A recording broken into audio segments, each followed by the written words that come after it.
Olá pessoal, tudo bem com vocês? Na aula passada, nós mostramos, né, que quando você quer calcular um limite de um polinômio, basta substituir o x pelo valor lá da tendência. E aí o cálculo de limite se resume ao cálculo do valor numérico do polinômio. Quando nós falamos em funções racionais, dissemos que isso aí funciona. Agora, nós sabemos que quando você tem uma função racional, existe uma condição de existência para essa função, é que o denominador não pode ser zero.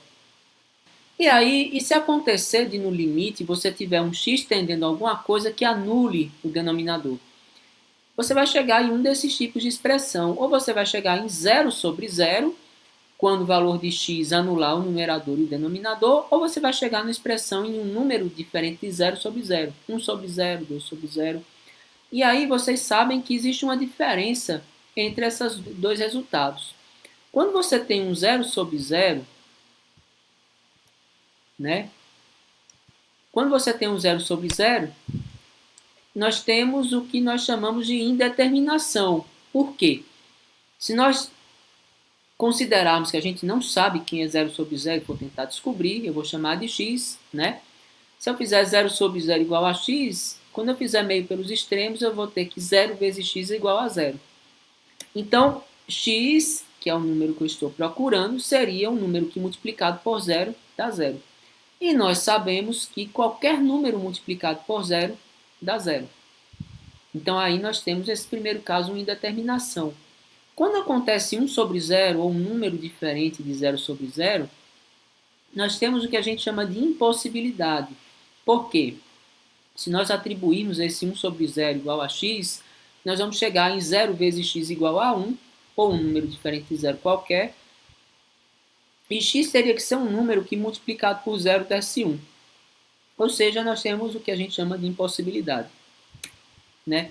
E aí, como é que nós vamos proceder quando nós encontrarmos esse tipo de resultado? Né? Quando nós encontramos 0 sobre zero, a leitura, né, é que você tem um tipo de descontinuidade na função, mas que a função ela se comporta lá direitinho e quando chega naquele ponto ela simplesmente não existe. Né? Quando você tem uma impossibilidade, pode ser algo em que você tem um comportamento assintótico da função, como nós vamos ver posteriormente. Então, hoje, nós vamos focar justamente em o que acontece quando nós encontramos uma indeterminação no limite. Quem já estudou cálculo, ou quem já teve a curiosidade de, mesmo sem ter tentado cursar a disciplina, visto outros vídeos, outras questões, vai ver que não é somente essa indeterminação que existe. Né? Existem indeterminações com a simbologia de infinito, mas nós vamos tratar dos limites envolvendo a simbologia no infinito em uma aula um pouco mais adiante. Certo? Então eu vou mostrar, através de exemplos, como é que a gente vai proceder nesse tipo de situação. Bom, pessoal, vamos começar a resolver alguns exemplos. Temos aqui funções racionais, e nós vimos que, no caso de funções racionais, basta substituir. Então, nesse primeiro limite, né, nós teríamos 1 mais 1 sobre 1 ao quadrado mais 2, numerador dá 1 mais 1 dá 2, denominador dá 3. Então, esse limite é 2/3. Nós não chegamos em uma expressão indeterminada. Agora nós vamos ao segundo caso, né? Então, é o que nós vamos fazer sempre que tiver um limite. Primeira coisa é substituir. Se der problema, aí nós vamos tentar resolver esse problema. Então, aqui vai ficar 3 menos 3 sobre 3 ao quadrado menos 9.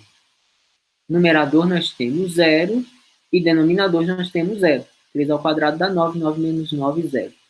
0 sobre 0 é o que nós chamamos de indeterminação. O que isso significa para o limite? Para o limite, isso não significa nada. Significa apenas que a metodologia que a gente usou para resolver não serviu. Né? E aí o que nós vamos fazer? Bom, nós vamos ter que tentar levantar essa indeterminação. Ou seja, procurar um caminho alternativo para evitar que a indeterminação continue. Se nós formos lembrar um pouquinho, esses dois termos aqui, uma função racional é formada por polinômios. Toda vez que quando você substitui um valor de x por um número, você tem que esse número e dá zero, significa que esse número é a raiz do polinômio. Então, nós temos que 3 aqui vai ser raiz do polinômio x menos 3 e raiz do polinômio x ao quadrado menos 9. Nós sabemos também que todo polinômio pode ser fatorado segundo suas raízes. Eu vou colocar aqui uma forma geral. Por exemplo, se eu tiver um polinômio de segundo grau, se ele tiver raízes x' e x2', nós podemos fatorar ele dessa forma.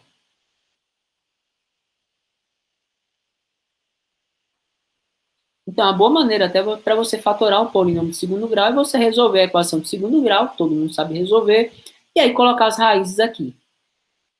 Então, o que significa? Que se nós fatorarmos esse polinômio e esse polinômio aqui, em ambos vai ter um fator do tipo x menos a raiz 3. E esse fator ele vai poder ser simplificado. Então, resumindo a história, nós devemos fatorar o polinômio do numerador e do denominador de maneira a tentar levantar a indeterminação. Então, eu posso reescrever esse limite. X menos 3 está na forma irredutível, porém, x ao quadrado menos 9 quadrado de x menos o quadrado de 3 pode ser escrito pela produto da soma pela diferença. Quando a gente faz isso, a gente vê que a gente pode cortar o x menos 3 aqui, né? E aí que a expressão equivale, no caso, a 1 sobre x mais 3. Bom, e aí se a gente for analisar toda a matemática que tem aqui por trás, isso aqui equivale à função 1 sobre x mais 3, desde que x seja diferente de 3. Ah, mas eu posso calcular o limite nesse caso? Posso, porque o limite é com x tendendo a 3. X tendendo a 3 não significa x igual a 3. Significa x se tornando próximo de 3, mas não sendo 3. Resumindo a história, quando você faz esse tipo de corte, ele não altera o limite. E aí nós vamos ter que o limite é 1 sobre 3 mais 3, que é 1 sobre 3 mais 3, que é 1 sobre 6.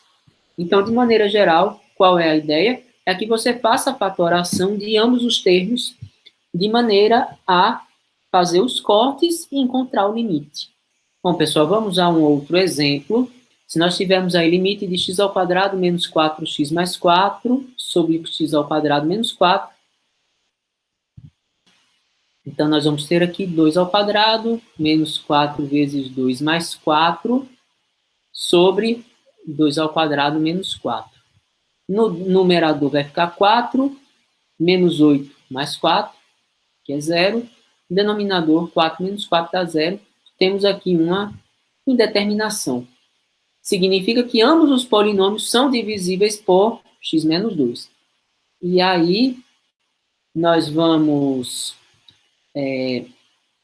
aplicar a fatoração em ambos os termos, né? Então, limite com x tendendo a 2. O que nós temos no numerador? Nós temos um trinômio quadrado perfeito. Aqui nós temos o quadrado de x, aqui nós temos o quadrado de 2, e aqui você tem menos 2 vezes 2 vezes x. Esse termo, então, equivale a x menos 2 ao quadrado. E aqui eu tenho uma diferença de 2 quadrados, né, que eu posso escrever como produto da soma pela diferença. Aí eu posso simplificar. Quando eu simplificar por x menos 2, provavelmente a indeterminação vai desaparecer. Né? Então, vou cortar esse x menos 2 aqui com um desses x menos 2 aqui. Eu vou ficar com limite com x tendendo a 2 de x menos 2 sobre x mais 2. Feito isso, né, quando você levanta a indeterminação, você vai substituir. Então, eu vou ter 2 menos 2 sobre 2 mais 2. 2 menos 2 dá 0. 2 mais 2 é 4. 0 dividido por 4 é 0. Não é uma indeterminação. Então, significa que o limite dado é 0. Bom, pessoal, agora nós vamos ao quarto exemplo, né? Limite de x ao cubo menos 1 sobre x ao quadrado menos 1. Substituindo 1 ao cubo menos 1 sobre 1 ao quadrado menos 1, numerador dá 0, denominador dá 0, temos novamente uma indeterminação. E aí o que nós vamos fazer? Nós vamos aplicar a fatoração aqui. Lembrando que, no caso do numerador, né, nós temos uma fatoração para a diferença entre dois cubos, né? A diferença entre dois cubos é o quê? O produto da diferença vezes o quadrado do primeiro, mais o primeiro vezes o segundo, mais o quadrado do segundo, né? Se nós aplicarmos essa relação aí, né, aqui, limite com x tendendo a 1, no numerador eu vou ficar com x menos 1, que multiplica x ao quadrado mais x mais 1, e no denominador eu tenho o produto da soma pela diferença. Aí nós temos o termo x mais 1, que está comum aí, eu posso cortar, né? E vou ficar então com o limite de x ao quadrado mais x mais 1 sobre x mais 1, com x tendendo a 1. Feito isso, a gente substitui, vai ficar 1 ao quadrado mais 1 sobre 1 mais 1. 1 ao quadrado mais 1 dá 3, e 1 mais 1 dá 2. Então, o limite é 3 sobre 2. Bom, vamos aqui a um novo exemplo. Primeiro passo é substituir para ver se realmente dá 0 sobre 0, né? Então, vou ter 3 vezes 4 ao quadrado, menos 17 vezes 4,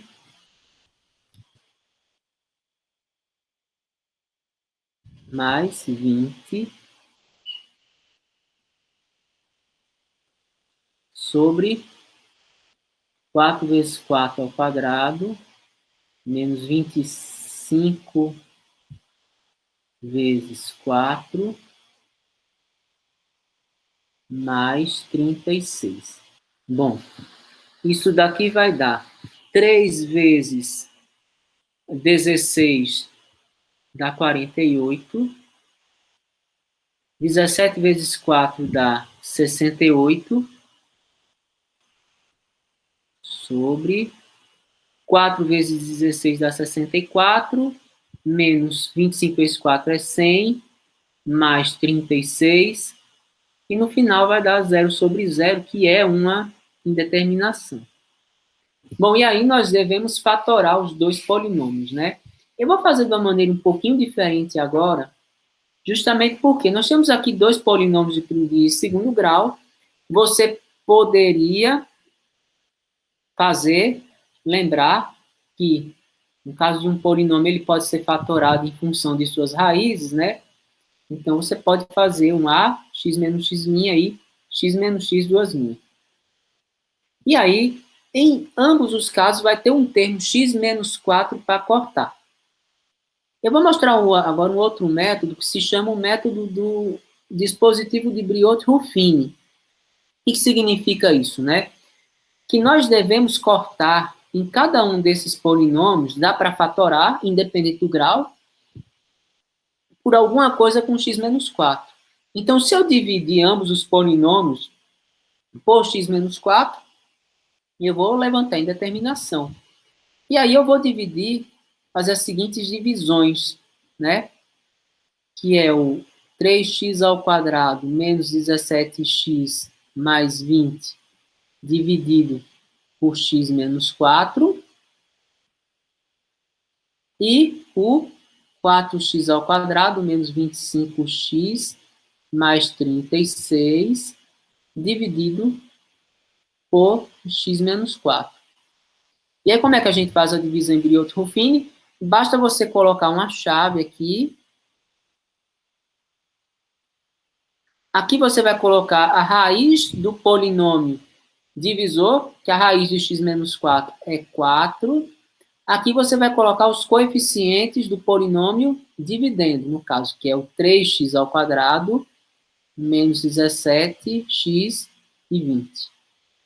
E aí nós vamos, quando você divide um polinômio de segundo grau por um de primeiro grau, dá um polinômio de segundo grau, que vão ser os números que aparecem aqui, perdão. Se você dividir um polinômio de segundo grau por um de primeiro, vai dar um polinômio de primeiro grau. Aqui vai ser o resto, que vai ter que ser zero. E aí como é que você faz o procedimento? Você desce esse número aqui, e para achar o próximo, você multiplica e soma, né? Então, você multiplica 3 vezes 4, que dá 12, e 12 somando com menos 17, 12 menos 17 dá menos 5. E aí eu vou fazer isso termo por termo até acabar. 4 vezes menos 5 dá 20, menos 20 com 20 dá 0. Significa que esse aqui é o resto da divisão, que no caso específico do nosso